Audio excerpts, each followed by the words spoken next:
What's up guys, Icebreaker here. Everybody knows that all offensive statues are the quickest and most effective way to upgrade your account. While that may be true, it might not be true for the way that you enjoy playing the game. You know, factually, all offensive statues might get you there quicker, it might make it easier, but are you enjoying that most? We're going to take a look at the other playstyles and other ways to upgrade your account in Boom Beach and find out what statue combos are best for you. So stick around and yeah, let's take a look.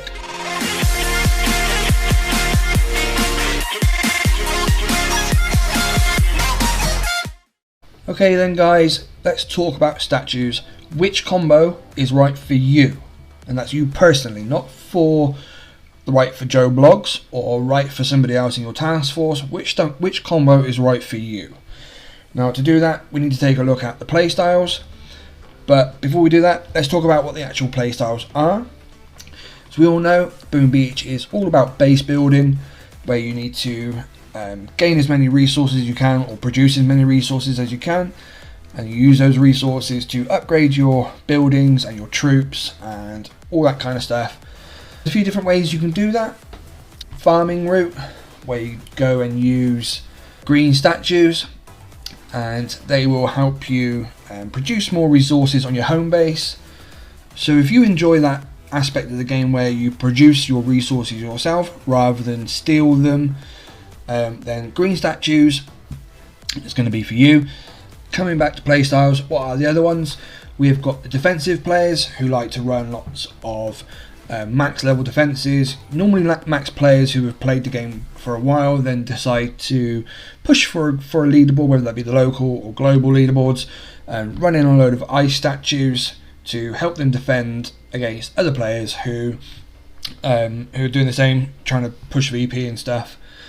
Generally it works much better at higher VP because people at higher VP have less offensive statues, so ice becomes more of an issue.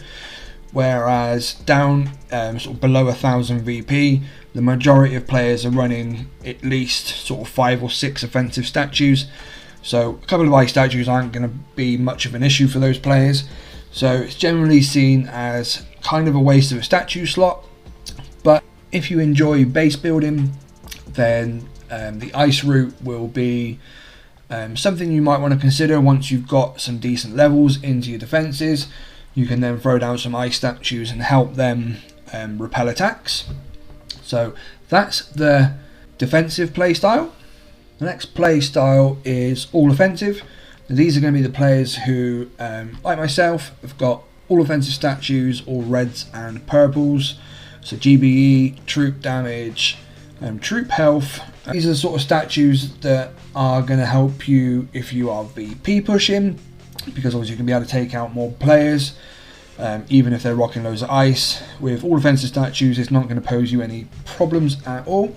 And then you've got ops as well. People like to play in high level task forces, just doing operations with other max players, or if you're just trying to do higher level ops to get better rewards for leveling up your account, then all offensive statues will not only help you with map clearing, it'll help you with operations as well, help you get those big juicy rewards out of ops.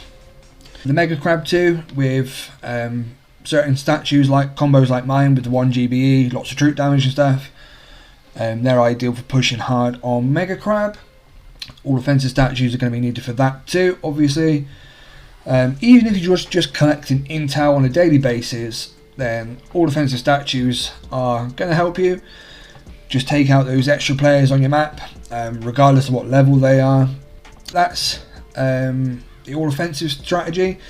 Generally takes you on to victory. It definitely helps with, like I say, beating players, beating crab, beating ops, all that kind of stuff.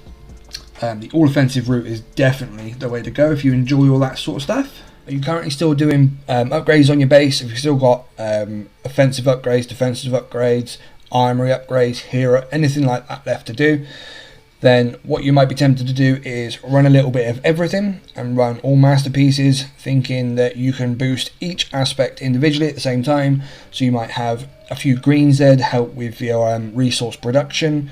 You might have some ice thrown in to help defend and save up that loot to stop it being stolen from you.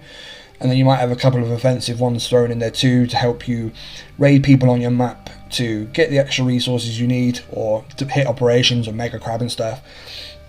But unfortunately, while this all sounds great on paper, in reality it actually leaves you short in each department, and you might as well have no statues at all, because running statue combos like this, players often find themselves in the situation where the players on their map are such high level that they can't raid them, so they can't steal anybody else's resources.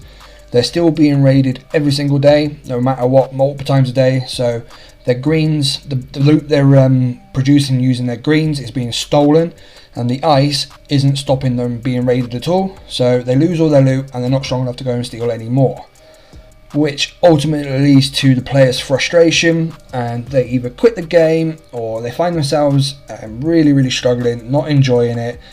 The game sucks for them, their task force is suffering, they can't get any upgrades done, they can't get any intel, all that kind of stuff is simply because they haven't picked a playstyle and gone with it.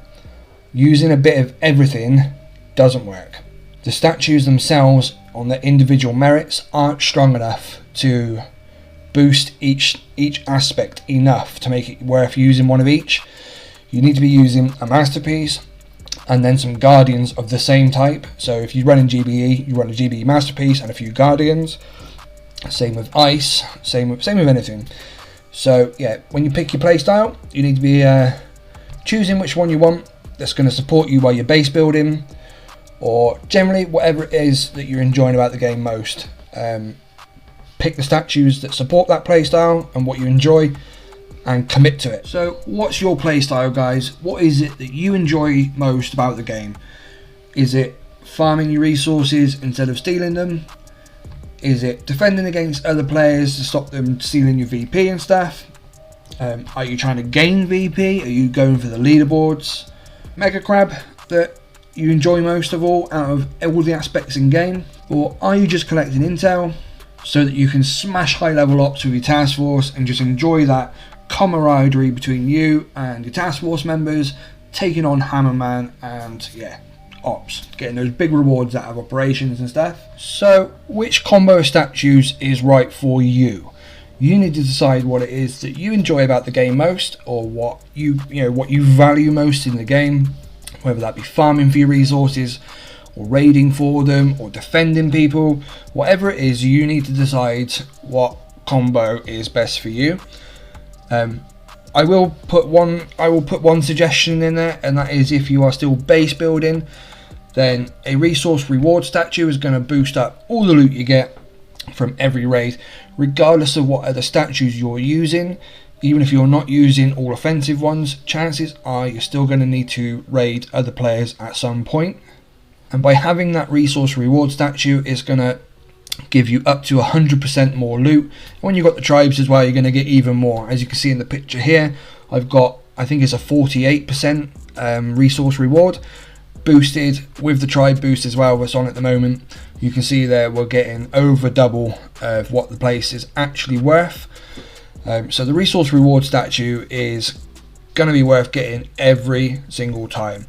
Each and every victory is going to give you more loot, and yeah, just make life a lot easier.